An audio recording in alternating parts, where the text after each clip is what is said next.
Correct झालं.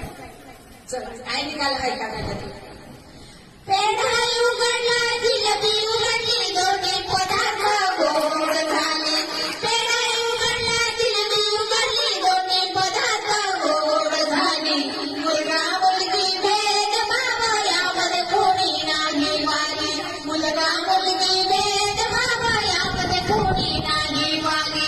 एक समान हक्क देऊनी उज्ज्वल करूया त्याला. एक समान हक्क देऊनी उज्ज्वल करूया त्याला. उघडली वाटी अश्विनी आता उघडली वाटी